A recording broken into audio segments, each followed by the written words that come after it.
입질. 자, 씁니다.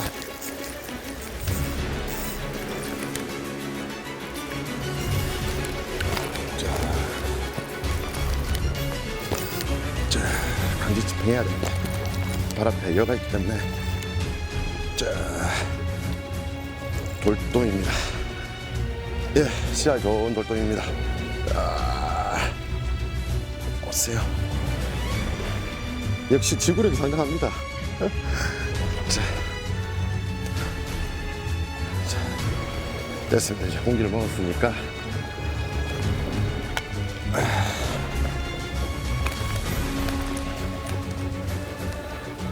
자, 보세요. 자,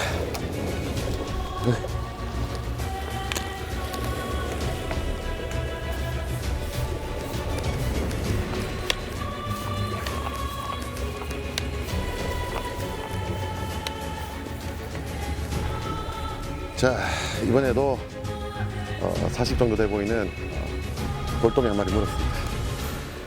네, 역시나 40 가까이 돼 보이는 돌돔이 한 마리 물었습니다. 조류가 거의 멈춰 있다가 조금씩 안쪽으로 약하지만 빠른 조류가 이렇게 들어오는 게 보였는데요. 역시나 이렇게 조류의 움직임이 있을 때 돌돔이든 참돔이든 이렇게 입질을 해줍니다.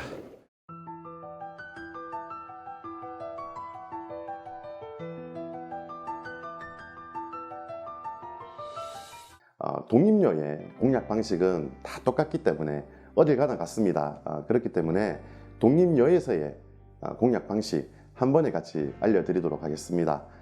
우선 독립녀의 정의에 대해서 말씀을 드리자면 이 본선과 떨어져 있는 외딴 녀를 독립녀라고 부르기도 합니다.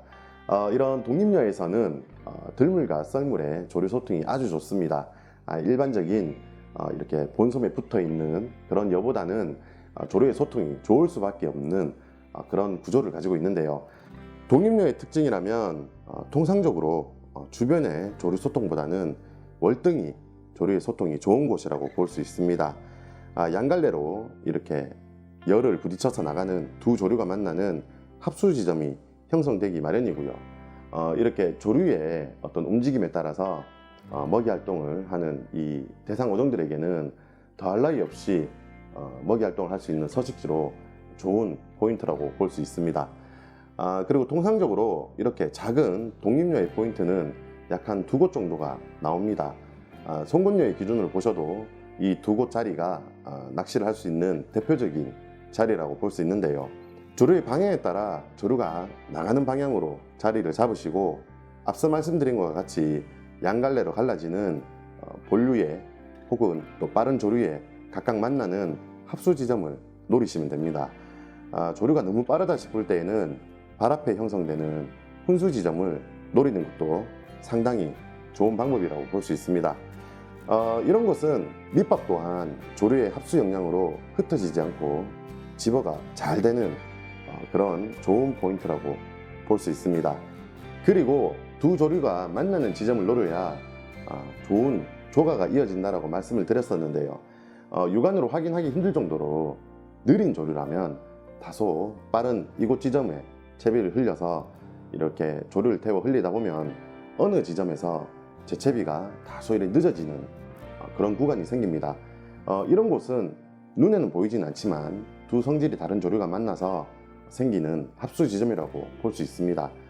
이런 곳에 수중녀라도 이렇게 산재되어 있다면 어디든 특급 포인트라 말을 해도 손색이 없을 것 같습니다. 네, 그리고 또 독립녀라고 부르지는 않아도 들물에는 잠기고 썰물에는 드러나는 그런 간출류의 특징도 독립녀의 특징과 똑같다라고 보시면 될 것 같습니다. 이런 독립녀나 간출류 같은 경우에는 주변에 대부분은 이렇게 수중녀가 잘 발달되어 있는 곳들이 대부분의 포인트라고 볼 수 있습니다. 이런 포인트야말로 조류의 소통도 좋고 또 어떤 조류의 만나는 합수라든지 훈수 지역이 명확하게 형성되는 곳이기 때문에 고기들 입장에서도 상당히 서식하기가 좋고 꾼의 입장에서도 상당히 좋은 컨디션을 유지하고 있는 그런 포인트라고 말씀드릴 수 있을 것 같습니다.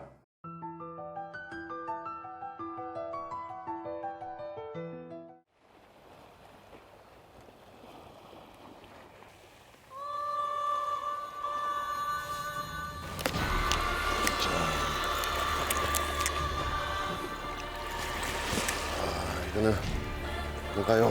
부시리 같습니다. 왠지 느낌이.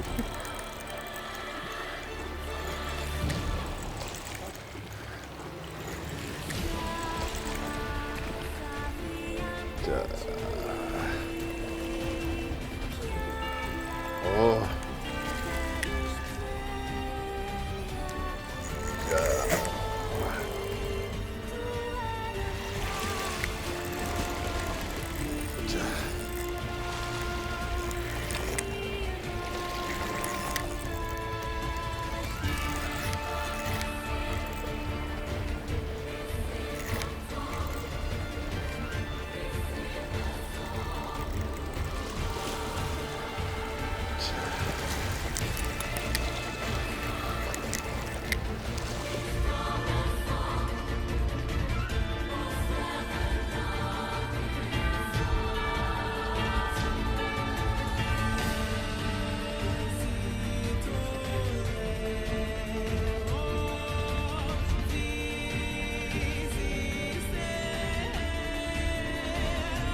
지구력 좋은 부실입니다. 됐습니다. 이렇게 공기를 먹으면 자,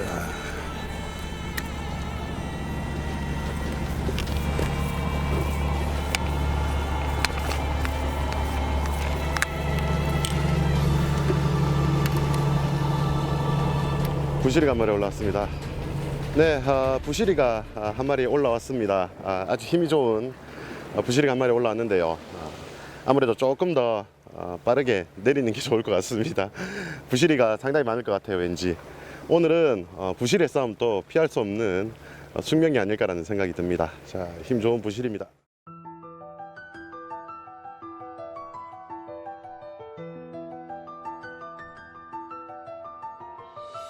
자, 이번 시간에는 시청자 질문에 대한 답변을 드리도록 하겠습니다. 우선 FTV 홈페이지에 글을 올려주신 드리머 구이사님의 질문에 대한 답변을 드리겠습니다. 우선 질문의 내용을 간추려보면 고소일 때 뱅에돔의 습성과 먹이 활동 그리고 공략 방법에 대해서 질문을 해주셨습니다. 먼저 저 또한 느껴지는 것이 약 한 2-3년 전부터 우리나라의 열대야 현상이 급격하게 심해지면서 수온 또한 매년 기록을 갱신할 정도로 고수온의 현상을 보입니다. 개인적으로 제가 이 낚시 방송을 진행해 온 지가 어느덧 10년이 넘어가고 있는데요. 방송이든 잡지 기고든 이런 곳에서 제가 말씀드린 뱅에돔의 습성과 이 공략 방식이 이제는 조금 달라졌다는 생각이 들 정도로 뱅에돔의 먹이 활동 이 자체가 바뀌었다는 생각이 듭니다. 예전에는 제가 주로 설명드린 것이 뱅에돔의 먹이 활동의 방식은 바닥에서 수직부상에서 먹이 활동을 한다라고 말씀을 드렸는데요. 요즘은 이 고수온의 영향인지 수직부상을 하되 먹이 활동에서 수평으로 먹이를 취하는 것을 자주 보게 됩니다. 내 미끼에 변화를 주지 않고 미끼를 가져가든 혹은 또 밑밥에만 반응을 하고 내 미끼에는 전혀 반응을 하지 않는 이런 경우도 보여지고요. 또 오늘과 같이 제가 거문도 노랑바위에서 뱅에돔 촬영을 하면서 느낀 것이 전에는 자리돔과 뱅에돔이 뗄래야 뗄 수 없는 이 상생관계다 보니까 자리돔의 활성도가 뱅에돔의 활성도다 라고 말을 할 정도로 이렇게 아주 중요한 서로 간의 상생관계였는데 어찌된 영문인지 자리돔은 엄청나게 부상을 해서 먹이 활동을 하는데요. 뱅에돔은 바닥권을 벗어나지 못하고 낱마리의 조항에 그치고 있습니다. 또 예전에는 자리돔을 이렇게 발 앞에 밑밥으로 학습시켜서 묶어두면 자리돔들이 나가다가도 뱅에돔의 먹이 활동을 보고 공격적인 먹이 활동을 보고 이렇게 다가가지 못하고 도망치듯 다시 이렇게 발 앞으로 들어오는 모습을 종종 보였는데요. 이번에는 그렇지 않고 몇 시간을 분리를 이렇게 잘 해놨다 생각이 드는데도 뱅에돔은 바닥권에서 물다가 또 시간에 텀을 주기도 하고, 또 자리돔들도 간혹가다 바닥권에서 분리되지 않은 채로 이렇게 내미끼에 반응하는 것을 볼 수 있었습니다. 이 모든 것이 드리머 후이사님의 말씀처럼 고소원의 영향이 아닌가라는 생각을 저 또한 하고 있는데요. 이런 상황에는 사실상 낚시를 가면 그래도 마리수 어종이라고 느꼈던 이 뱅에돔들이 감성돔처럼 이렇게 많은 마리수가 아닌 이런 낱마리의 조항에 그치는 그런 현상을 보게 됩니다. 대표적으로 이런 상황에서 저는 공략 방식에 채비 변화를 주는 경우가 있는데요. 먼저 어신지의 선택이 상당히 중요하다고 생각이 듭니다. 우리가 대상어종의 이물감을 줄이기 위해서 잔존부력을 최소화하는 그런 노력을 하게 되는데요. 저는 이 잔존부력도 중요하지만 제 개인적인 생각에는 이 부피에서 오는 부담감이 더 크다고 생각이 듭니다. 어신지가 입질을 하게 되면 찌가 들어가게 되는데, 이때 어신지와 물의 저항이 상당히 크지 않나라는 생각이 들기 때문인데요. 최대한 감도를 줄이기 위해서 우선은 구경이 작고 또 부피가 적은 찌를 선택하시는 것이 상당히 중요한 부분이라는 생각이 듭니다. 우선 캐스팅을 할 때 내가 원하는 지점에 캐스팅을 할 수 있는 한계점에 가장 작은 어신지를 선택하시는 것이 중요한 방법이고요. 또는 2단지 채비를 하는 것도 상당히 좋은 방법이라고 볼 수 있을 것 같습니다. 10여 년 전에 제가 이 뱅에돔 토너먼트 낚시에서 주로 사용을 했던 채비 중에 하나인데요. 목줄지 전유동이라는 채비입니다. 목줄지는 목줄에 고정으로 연결해서 예민한 입질을 받아내는 그런 방식인데요. 낚시를 해보면 뱅에돔이 시간대에 따라서 활성도가 달라지고 또 입질의 수심층이 달라지는 것을 보고 부피가 가장 작아서 이물감을 적게 주는 목줄지가 이렇게 유동으로 움직여주면 어떻겠나라는 생각에서 채비의 변화를 줘서 쏠쏠한 재미를 봤던 그런 채비이기도 한데요. 우선 이 고정식 목줄지에 민물에서 주로 사용하는 그런 유동 찌고물을 끼워줍니다. 그리고 바늘에 가까운 곳에 그날의 상황에 따라서 작은 G7 정도의, 아주 그보다 더 작아도 되고요. 또 목줄지의 부력에 따라서도 이렇게 작은 봉돌 하나 물려줍니다. 이러면 유동 목줄지가 바늘까지 닿지 않으면서도 바늘과 미끼 그리고 이 작은 좁쌀봉돌의 무게로 서서히 이렇게 내려가게 되는데요. 이때는 목줄 안에서 전유동이 이루어지게 됩니다. 이렇게 되면 미끼에 자연스러운 배가 되고요. 또 입질을 했을 때 아주 작은 목줄지다 보니까 큰 이물감 없이 뱅에돔이 먹이를 취하는 것을 볼 수 있었습니다. 하지만 이 목줄의 길이보다 더 깊은 곳에서 입질을 할 때가 있죠. 이럴 때는 반대로 2제로나 3제로지 같이 이렇게 작은 어신지 위에 유동 목줄지를 달아서 낚시를 하는 방법도 좋은 방법입니다.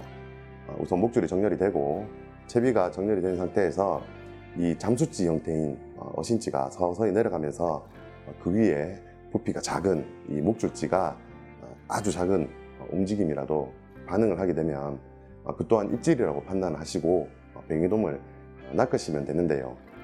사실상 일반 어신지보다는 시인성은 다소 떨어집니다.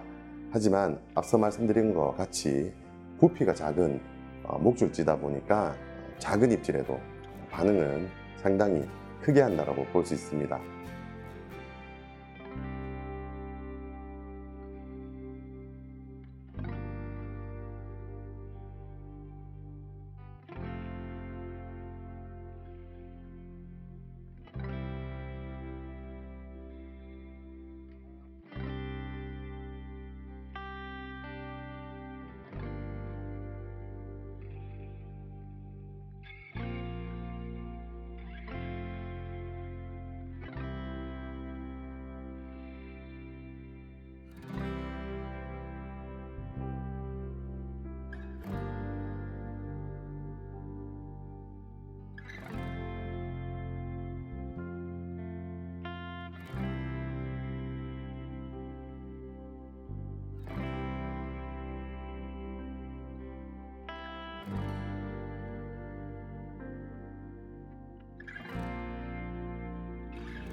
오.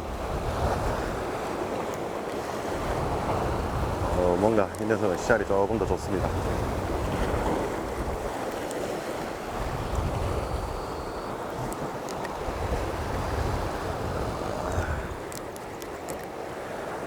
뱅이도미길.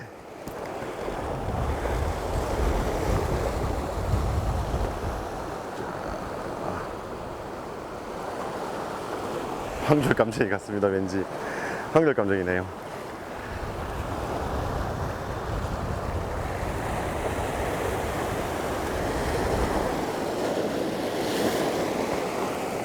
쓱.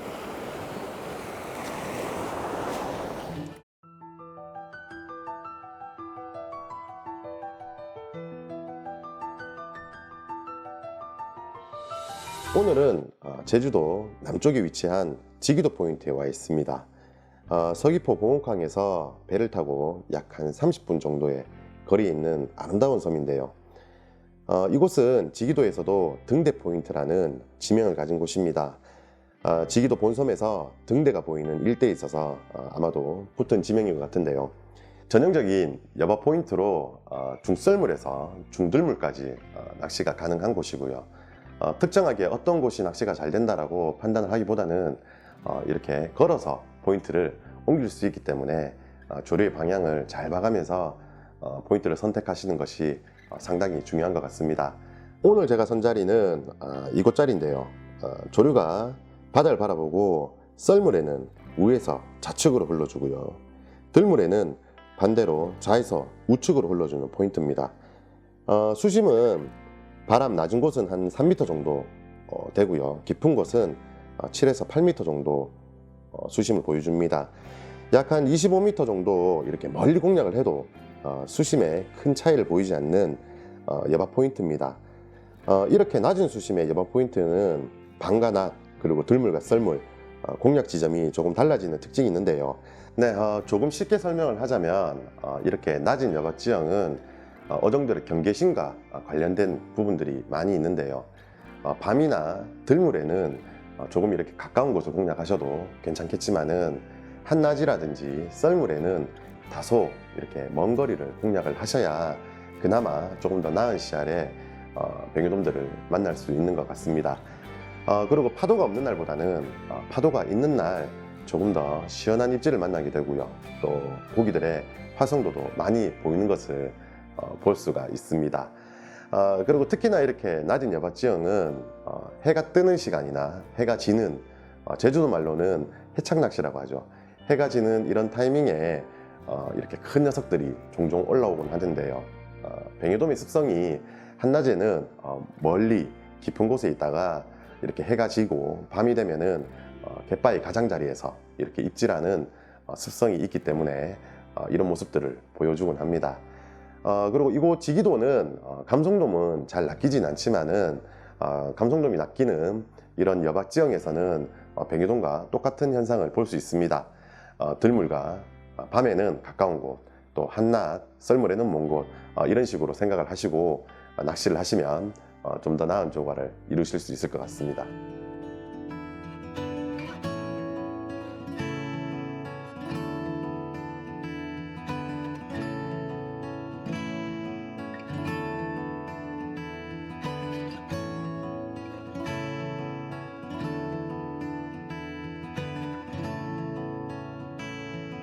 우리는 선처럼